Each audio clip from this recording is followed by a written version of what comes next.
Hello friends, Sanjay की पाठशाला में आप सभी का स्वागत है। कल की ही परिचर्चा को आज की क्लास में मैं आगे बढ़ाता हूं।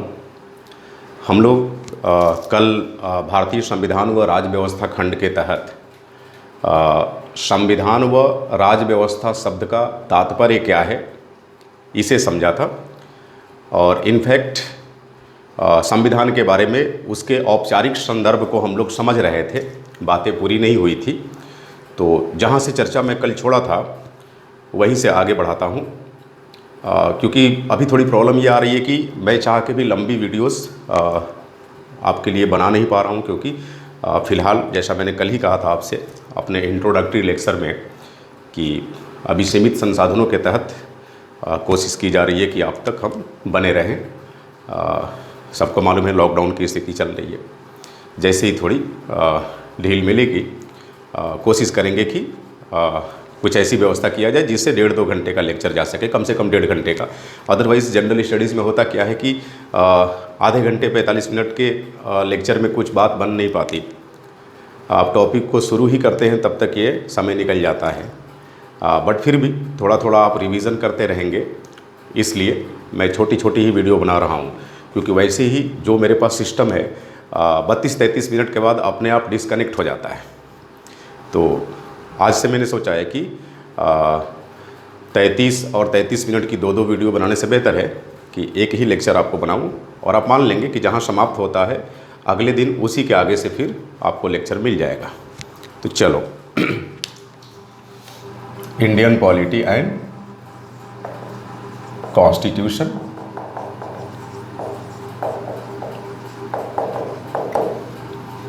भारतीय राज्य व्यवस्था व संविधान।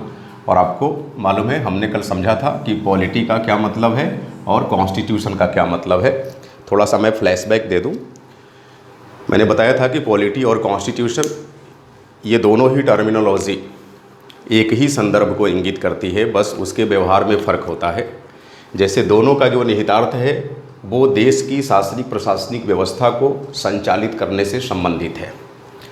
किसी भी देश की शासनिक प्रशासनिक व्यवस्था को संचालित करने वाले बिंदुओं का जो एक तरह से कह सकते हैं थ्योरेटिकल संकलन होता है उसको हम लोग संविधान कहते हैं। और जब उसे हम व्यवहारिक अनुप्रयोग में लाते हैं, इस्तेमाल में लाते हैं, तो उसी को पॉलिटी यानी राज्य व्यवस्था कहते हैं। ये हम लोग अनौपचारिक संदर्भ में कल समझे थे। और उसके बाद फिर मैं आपको बताया था कि अगर फॉर्मली देखा जाए, औपचारिक रूप से, है ना, कॉन्स्टिट्यूशन का मतलब, तो 2-3 बातें मैं आपको बताया था कि जो भी जब भी हम कॉन्स्टिट्यूशन की बात करेंगे यह एक प्रकार का डॉक्यूमेंट होता है। डॉक्यूमेंट बोले तो दस्तावेज़। और मैं आपको बताया था दस्तावेज़ का क्या मतलब है ना। आप एक सामान्य भाषा में कह लीजिए कागजात, पुस्तक, जो कहना हो। हाँ, इतना तय है। जो एक बात आपको ध्यान रखने के लिए मैंने कहा था कि जब कभी भी दस्तावेजी स्वरूपों की बात होगी या दस्तावेजी स्वरूप की, तो उसमें एक चीज़ कॉमन होगी कि यह हमेशा रिटन फॉर्म में होगा, लिखे हुए संदर्भ में। क्योंकि कागज़ के पन्नों पर अगर आप कुछ लिखेंगे नहीं, कुछ लिखा हुआ नहीं होगा, तो वह पन्ना कभी भी दस्तावेज़ का रूप नहीं ले पाएगा। तो लिखा हुआ ज़रूर होगा। अब लिखे हुए में भी कुछ विभेद होता है जिसके आधार पर आगे हम लिखित व अलिखित संविधान के बारे में पढ़ते हैं। बट फिलहाल एक बात एकदम गांठ मान लेंगे कि जहां कहीं भी शब्द कॉन्स्टिट्यूशन की बात होगी या कॉन्स्टिट्यूशन जैसी अवधारणा की बात होगी, इतना तय है कि वह दस्तावेजी स्वरूप में होगा, डॉक्यूमेंटेड फॉर्मेट में। और जब भी बात डॉक्यूमेंट की आएगी, तय है कि वो उसमें बातें लिखी गई होंगी। एनीवे, अब हर दस्तावेज़ को हम संविधान तो बोलेंगे नहीं, है ना। अब आपके पास नोटबुक है, नोटबुक में तमाम चीज़ें लिखी हुई हैं, वो भी एक दस्तावेज हुई। लेकिन क्या उस नोटबुक को आप कॉन्स्टिट्यूशन बोलेंगे, किसी देश का संविधान बोलेंगे? नहीं बोलेंगे। तो सिंपल सी बात है, कॉन्स्टिट्यूशन एक ऐसा दस्तावेज होता है जिसे वैधानिक मान्यता प्राप्त होती है। वैधानिक मान्यता प्राप्त होती है। मैंने बताया था कल आपको कि यह वैधानिक रूप से प्रमाणित एक दस्तावेज होता है। और और जैसे ही किसी दस्तावेज़ को वैधानिक मान्यता मिल जाती है, आप उसे संविधान बोलेंगे। एनीवे, अब सवाल ये उठता है कि संविधान रूपी वैधानिक मान्यता प्राप्त दस्तावेज़ में आखिर क्या कुछ संकलित होता है। क्योंकि जब भी कोई कहेगा कि देखो जी मेरे पास यह दस्तावेज़ है, तो आप उससे सवाल कर सकते हैं कि जो दस्तावेज़ आप अपने हाथ में लिए हैं उस दस्तावेज़ के अंदर क्या कुछ उल्लेखित है। समझ रहे हैं मेरी बात? तो अगर आपसे कोई पूछे कि संविधान रूपी वैधानिक मान्यता प्राप्त दस्तावेज़ के अंदर आखिर किन बातों का उल्लेख होता है, तो जाहिर सी बात है इसके अंदर वे सभी बातें होती है, मैं लिख दे रहा हूँ, वे सभी बातें दी गई होती हैं जिनके आधार पर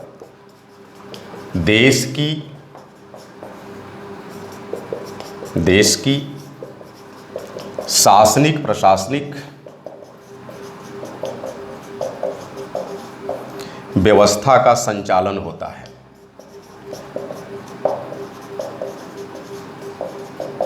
यानी अब ये बात तय हो गई, हमने यहाँ दो बातें सीखी। पहली बात, संविधान वैधानिक मान्यता प्राप्त दस्तावेज होता है। इस दस्तावेज के अंदर क्या कुछ उल्लेखित होता है, क्या कुछ निहित होता है, तो आपका जवाब क्या होगा? देश की शासन प्रशासन को, यानी देश की शासनिक प्रशासनिक व्यवस्था को संचालित करने में जिन सिद्धांतों का इस्तेमाल होता है, जिन प्रिंसिपल्स का इस्तेमाल होता है, जिन बिंदुओं का इस्तेमाल होता है, उनका संकलन होता है। ठीक, तो ये एक संविधान की आप कह सकते हैं कि औपचारिक परिभाषा होती है। अब इसके अलावा दो तीन बात संविधान से जो आपको जानना चाहिए या संविधान रूपी संदर्भ से जानना चाहिए, वो ये है कि किसी भी देश का संविधान उस देश की सर्वोच्च विधि होती है। सर्वोच्च विधि बोले तो सुप्रीम लॉ, सर्वोच्च विधि। अब देखो, इसको मैं मिटाता हूं।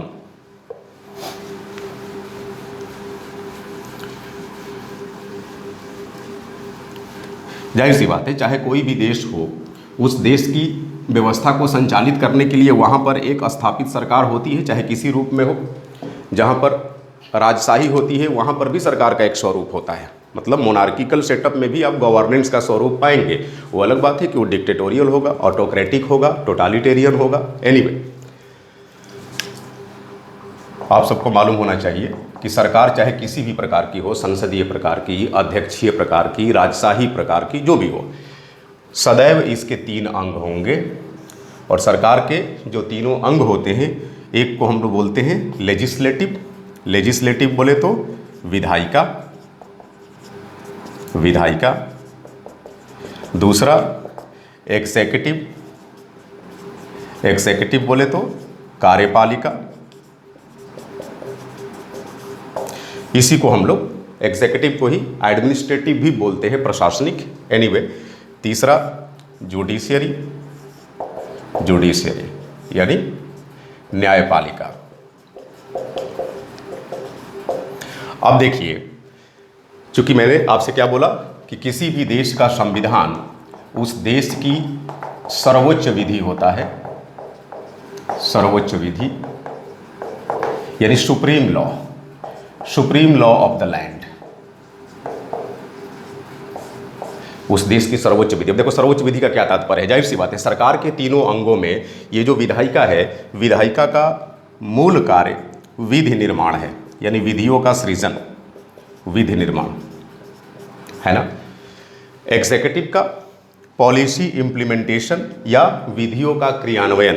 तो ये एक तरह से कह सकते हैं कि इम्प्लीमेंटिंग बॉडी है, यानी देश के अंदर कोई भी नई विधि का सृजन होता है, नए कानून का निर्माण होता है, तो उस कानून के क्रियान्वयन का दायित्व इस कार्यपालिका के पास होता है, यानी सरकार के एग्जीक्यूटिव ऑर्गन के पास होता है। और न्यायपालिका के बारे में जैसा कि नाम से ही सुस्पष्ट है कि ये बेसिकली इस बात का निर्धारण करती है कि what is wrong, what is right, यानी to deliver justice is the principal function to be performed by the organ of the government like judiciary. Okay, तो न्याय देना न्यायपालिका का काम है। और न्याय कैसे देंगे? सही और गलत का निर्धारण करके ही आप न्याय दे सकते हैं। तो सरकार के तीनों अंगों की जिम्मेदारियां बटी हुई है। एनीवे, अब हम लोग जब बात करेंगे कि संविधान सर्वोच्च विधि है, तो विधि के आधार पे अगर सरकार के तीनों अंगों में से किसी एक से हम संविधान को कनेक्ट करना चाहे, खास करके इस अवधारणा को कनेक्ट करना चाहे तो जाहिर सी बात है हम विधायिका से करेंगे। विधायिका यानी मान लीजिए कि विधायिका ने कोई विधि बनाई, सपोज लॉ 1 L1, ये कोई लेजिस्लेशन है, कोई लॉ है जिसे सरकार का अंग विधायिका के द्वारा बनाया गया। अब सवाल ये उठता है कि विधायिका के द्वारा बना कानून वैधानिक रूप से मान्य होगा या नहीं होगा, यह इस बात पर निर्भर करेगा कि यह कानून देश के संविधान के अंदर जो भी प्रावधान वर्णित हैं, क्या उन वर्णित प्रावधानों को चुनौती देता है या उनसे सामंजस्य रखता है। कहने का मतलब कि विधायिका के द्वारा जब कभी भी किसी नई विधि का सृजन किया जाएगा, तब उस विधि की मान्यता इस बात पर निर्भर करेगी कि वह विधि संविधान में वर्णित उपबंधों के साथ सापेक्षता रखती है कि नहीं, संविधान में वर्णित उपबंधों के साथ तालमेल रखती है या नहीं। अगर संविधान में वर्णित उपबंधों के साथ तालमेल रखती है तो उस विधि को वैधानिकता प्रदान की जाएगी, यानी वो विधि मान्य होगी, अन्यथा नहीं। अगर संविधान के किसी भी उपबंध को ये चुनौती दे रही होगी, तब उस स्थिति में इसे हम क्या मानेंगे, गैर संवैधानिक मानेंगे, और फिर ये विधि विधि नहीं रह जाएगी। समझ रहे हैं मेरी बात। तो जरा सोचो, सरकार का यह अंग यानी लेजिस्लेटिव यानी विधायिका, जिसका मूल कार्य विधियों का सृजन है ना, इसके द्वारा बनाई गई हर विधि का जो एक तरह से ग्रेविटी टेस्ट है, जो उसका रियलिटी टेस्ट है, या जो उसका एग्जामिनेशन है, परीक्षण है, वह परीक्षण इस आधार पर किया जाता है कि वो संविधान के साथ सापेक्षता रखती है कि नहीं। तो आपको नहीं लगता कि कॉन्स्टिट्यूशन को हम विधियों की वैलिडिटी का आकलन करने के लिए कहीं ना कहीं एक पैरामीटर्स मानते हैं, पैरामीटर्स। तो जरा सोचो, किसी भी विधि को मान्यता देने के लिए या उसका आकलन करने के लिए अगर हम संविधान को आप कह सकते हैं मूल आधार बना लें, तो वैसी स्थिति में तय हो जाता है कि संविधान ही देश का सबसे बड़ा कानून है, संविधान ही देश की सर्वोच्च विधि है। तो संविधान के संदर्भ में ये दूसरी बात हम लोग समझे। एक बार मैं पहली बात से शुरू करता हूँ। पहली बात हमने ये समझा कि संविधान वैधानिक रूप से मान्यता प्राप्त एक दस्तावेज होता है जिसके अंदर देश की शासनिक प्रशासनिक व्यवस्था को संचालित करने वाले तमाम बिंदु समाहित होते हैं। इसके अलावा दूसरी बात इसमें क्या लिखेंगे आप? दूसरी बात यह है कि किसी भी देश का संविधान उस देश की सर्वोच्च विधि का दर्जा प्राप्त किया होता है, यानी संविधान देश की सर्वोच्च विधि होता है। अगर आपसे कोई पूछे कि किसी देश का संविधान उस देश की सर्वोच्च विधि होता है, इसका क्या तात्पर्य है, तो सीधी सी बात है, आपका जवाब क्या होना चाहिए? संविधान का देश की सर्वोच्च विधि होने से तात्पर्य है कि अगर देश के अंदर विधि निर्मात्री संस्था यानी विधायिका के द्वारा जब कभी भी किसी नई विधि का सृजन किया जाता है, तब उस स्थिति में वह नई विधि मान्य होगी अथवा अमान्य, उसका आकलन इस आधार पर किया जाएगा कि वह विधि संविधान में वर्णित उपबंधों के साथ तालमेल रखती है या नहीं। अगर संविधान उसे वैधानिकता देने के लिए अलाउ करता है तो ही वह विधि विधि का रूप ले पाएगी, अन्यथा निरस्त हो जाएगी। तभी वह विधि मान्य हो सकेगी अथवा अमान्य करार दे दी जाएगी। यही मतलब हुआ संविधान का सर्वोच्च विधि होने से, है ना। चलो, तीसरी बात आप ध्यान रखेंगे किसी भी देश का संविधान यह बतलाता है कि देश के अंदर आखिर किस तरह के इंस्टीट्यूशनल अरेंजमेंट्स हैं। इंस्टीट्यूशनल अरेंजमेंट्स यानी देश में किस तरह के संस्थागत स्वरूपों को अपनाया गया है, यह हमें संविधान के माध्यम से ही पता चल जाता है। जैसे भारतीय संविधान को अगर कोई रेफर करे तो आपको सब कुछ मालूम चल जाएगा कि हाँ, पार्लियामेंट जैसी इंस्टीट्यूशन का प्रावधान है, पार्लियामेंट के 2 हाउसेस हैं, 2 सदन हैं, लोकसभा राज्यसभा, है ना। सर्वोच्च न्यायालय जैसी इंस्टीट्यूशन का प्रोविज़न है हमारे कॉन्स्टिट्यूशन में, यूनियन पब्लिक सर्विस कमीशन जैसे इंस्टीट्यूशन का प्रावधान है, और भी तमाम, है ना। तो ये सब कुछ संविधान के माध्यम से हमें पता चल जाता है। और साथ ही साथ संविधान हमें यह भी बतलाता है कि देश के अंदर जो सरकार का स्वरूप अपनाया गया है, फॉर्म ऑफ गवर्नमेंट अपनाई गई है, आखिर वो किस प्रकार की है। जैसे जब हम भारतीय संविधान को रेफर करते हैं तो बड़ी आसानी से यह जान पाते हैं कि हमारे यहाँ पार्लियामेंट्री फॉर्म ऑफ गवर्नमेंट है, यानी सरकार का संसदात्मक स्वरूप है। जब हम अमेरिकी संविधान का हवाला देते हैं या अमेरिकी संविधान को रेफर करने का प्रयास करेंगे तो हम यह बखूबी जान पाएंगे कि वहाँ पर प्रेसिडेंशियल फॉर्म ऑफ गवर्नमेंट है, यानी सरकार का अध्यक्षात्मक स्वरूप अपनाया गया है। आगे हम लोग बात करेंगे इसी एलिमेंट्री डायमेंशन में, इंट्रोडक्शन टू इंडियन कॉन्स्टिट्यूशन के अंदर ही, कि what is the difference between presidential form of government and the parliamentary form of government.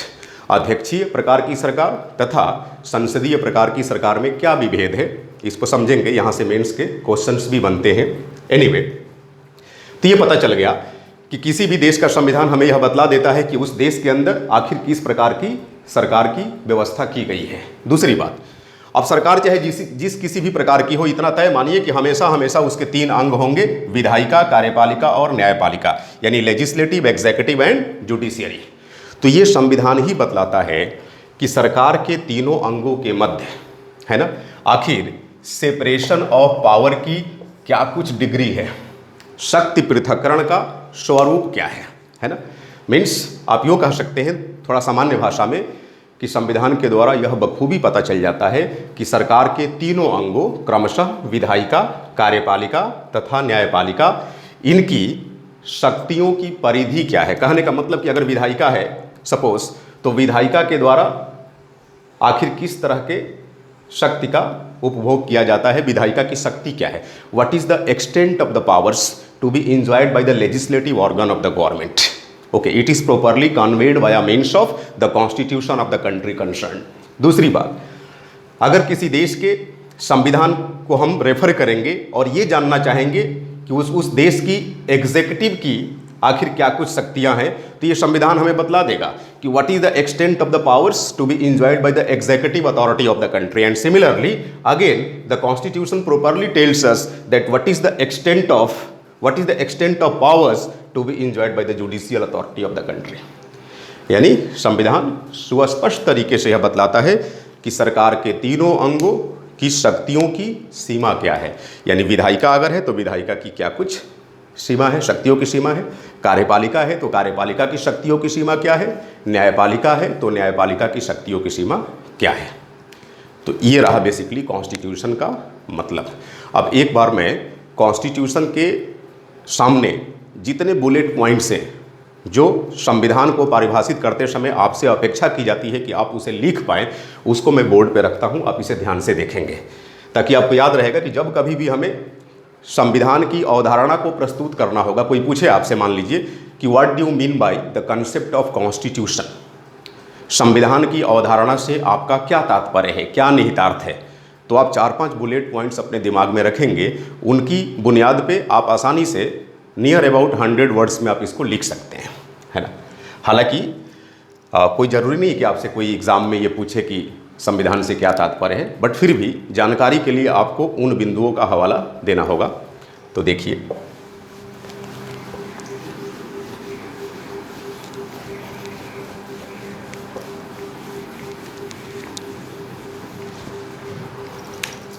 Constitution, संविधान, इसमें आप पहली बात बच्चों ध्यान रखेंगे, यह वैधानिक मान्यता प्राप्त एक दस्तावेज होता है। दूसरा पॉइंट इसमें ध्यान रखेंगे, इसके अंदर देश की शासनिक प्रशासनिक व्यवस्था को संचालित करने वाले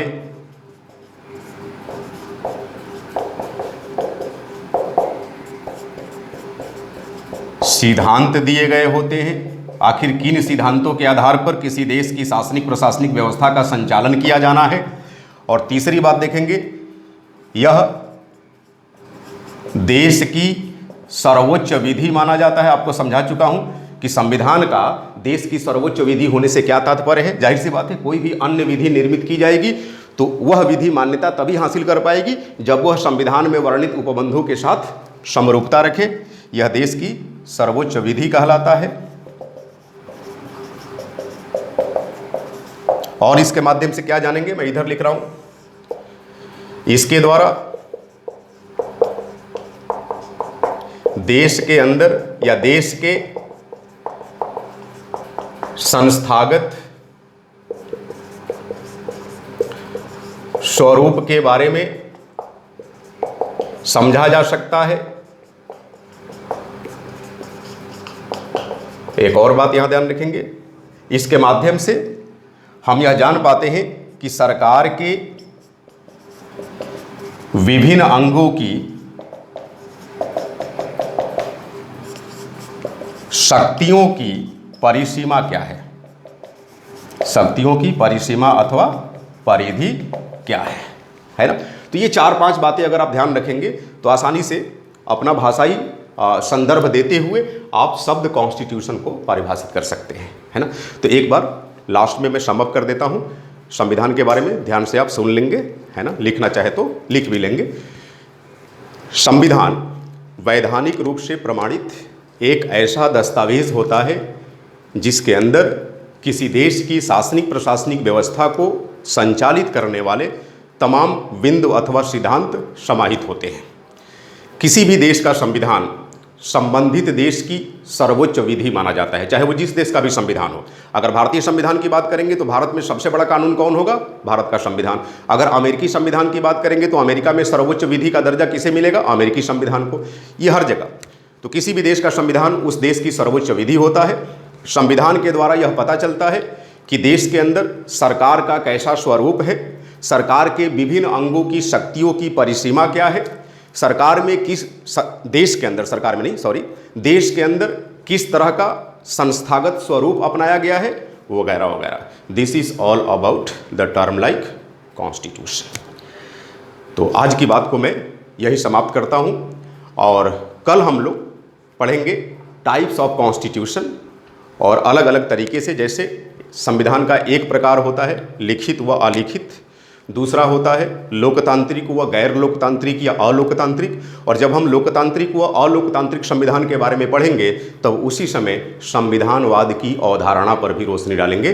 what is meant by the term like constitutionalism. तो आज के लेक्चर को हम लोग यहीं विराम देते हैं। Thank you so much, all the best.